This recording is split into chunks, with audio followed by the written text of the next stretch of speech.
Hey everyone, it's Ivan, kitbadger.com, here to bring you part 7 in the Factory to Table series, in which I put in some time with the MiniFix. In this series, I've set out and pretty much built everything here, minus the optic. But originally started out over at Q, building the MiniFix, also building myself a Trash Panda silencer, went up to David, Discrete Ballistics, built some ammo, subsonic 188 grain Celos rounds, then paid a visit to Coltac, built myself a suppressor cover, Edgar Sherman design, sewed up a sling, and assembled my ScalarWorks Leap mount with Phil from ScalarWorks. It's been pretty cool, but while this will ultimately culminate in me hunting, you get to do a lot more shooting when you go shooting than shooting when you go hunting. So to that end, I ended up doing a bunch of shooting with this, to include taking on a bunch of adventures. After initially putting up some groups in this optic with the Celos and kind of figuring out some drops, this has the 3GR reticle in there, I took this on a bunch of different adventures. Sometimes it was just a matter of a hike out in the woods, other times maybe overnight. Couple different overnight trips actually, one of which up to the top of Strawberry Mountain. And I will say, from just like a practical approach, I enjoy carrying this thing. Usually I will just go ahead and have it slung crossbody, depending on what I'm doing.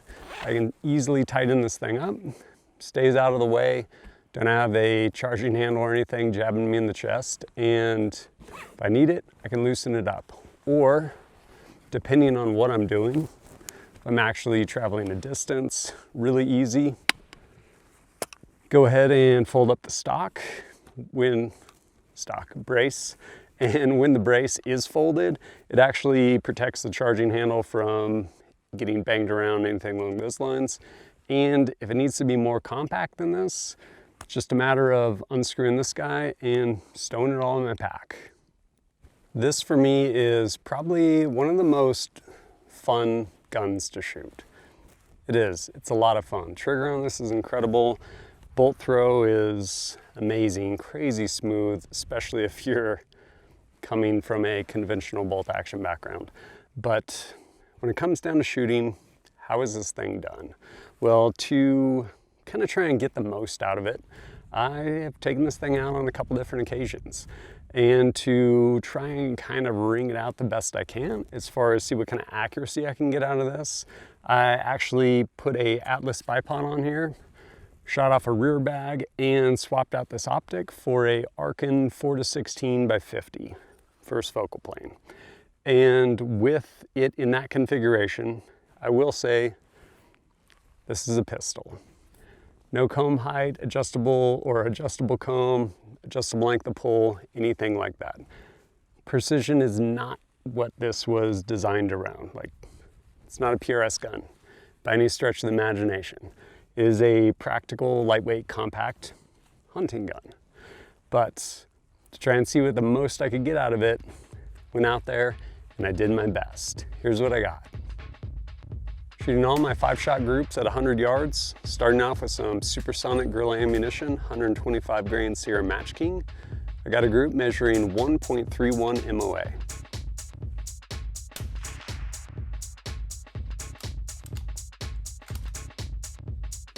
And the second group measuring 1.09 MOA.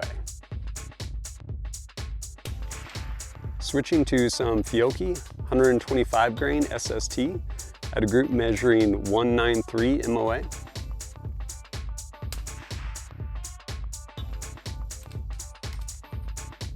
And another group measuring 2.23 MOA.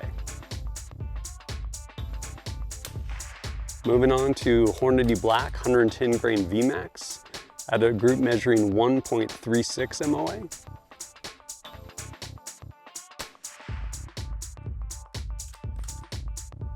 My second group measuring 2.3 MOA.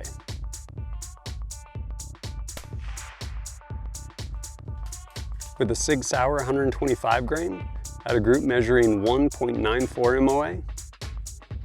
Flyer off to the right. My second group measuring 2.11 MOA with flyer off to the right. Switching to subsonic, I shot some Minuteman Munitions 220 grain total metal jacket measuring 1.69 MOA.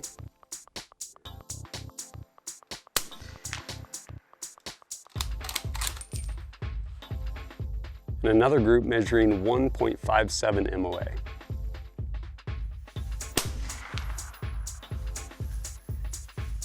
With American Eagle 220 grain open tip match at a group measuring 1.35 MOA.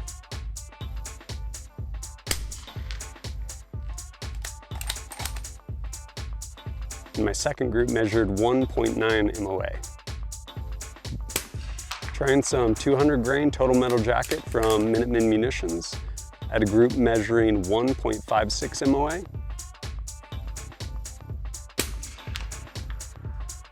And my second group, best group of the day, measuring 0.98 MOA.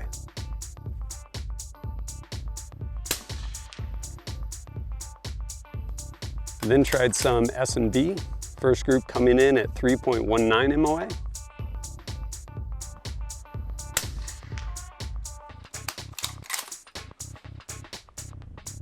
And my second group at 2.76 MOA. Then with Gorilla Ammunition, 220 grain Sierra Match King, I had my first group measuring 2.09 MOA.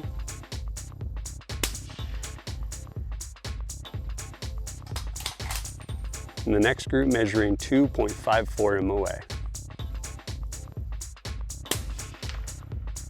And lastly, with the Discreet Ballistics 188 grain solid copper expanders, I had my first group measuring 1.82 MOA.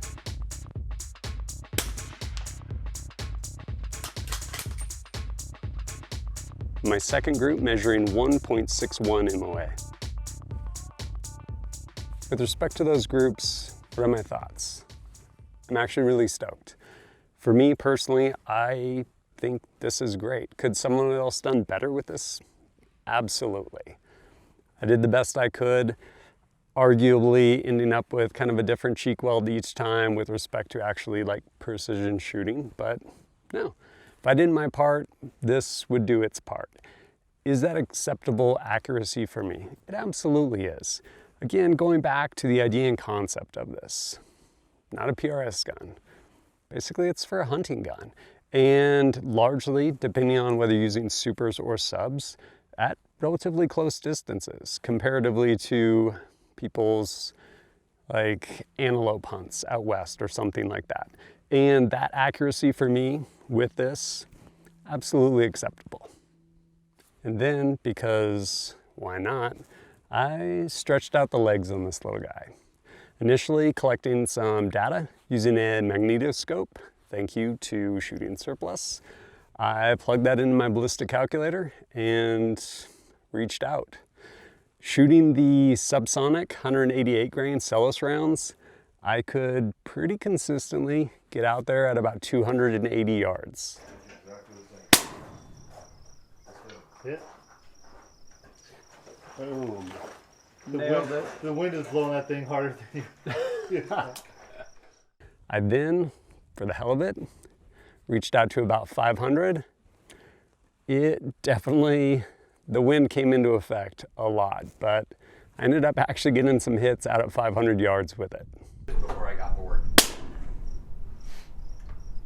They're like Match Kings, just target. Mill high, and then like 3 mils to the left.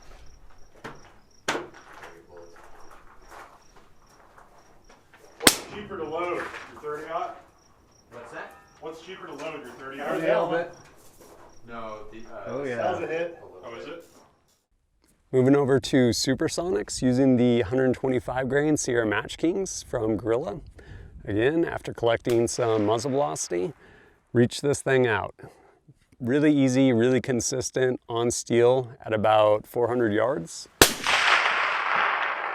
we go. Hit.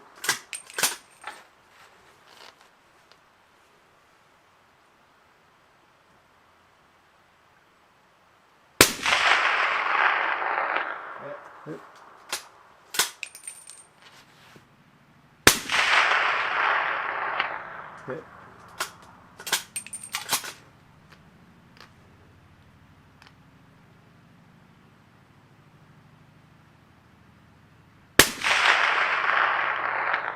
Hit. And then reached out again at about 640, and it got hard. It got a lot more difficult, but overall, honestly, really impressed. 8-inch, 1 in 5 twist, 300 blackout. Solid. Thing's pretty cool. Come up.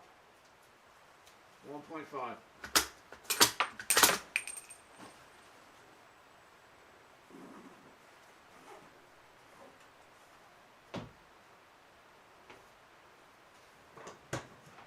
All right, on target. Send it.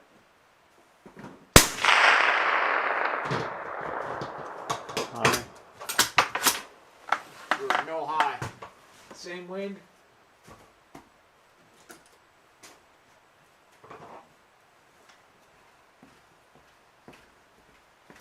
All right. On target. Send it. Hit. Hit. Right at the base. All of this said, where does this leave me now? Well, it's time to go out and try and get some game with this. Join me on that adventure when we pick up with part 8 in the Factory to Table series. And if you appreciate my content and want to support it, I would greatly appreciate it. Whether it's liking and sharing videos or going over to kitbadger.com, picking up stickers, target pads, maybe access to the Badger Den, save some money with some good companies, or picking up shirts through Teespring or Ballistic Ink, or maybe even supporting me through Patreon. All of that stuff helps me immensely in getting out and creating more content for you. But as always, thanks for joining us at kitbadger.com. Look forward to seeing you next time. Change gonna come with an open mind. Aside the mainstream daily grind. We ain't got no emperor, ain't got no king. It's just us.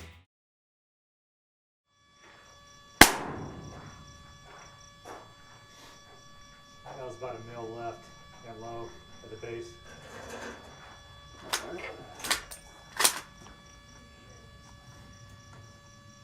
I need to go right and Yeah, you come right about a mil and up about half. Ready? Yep.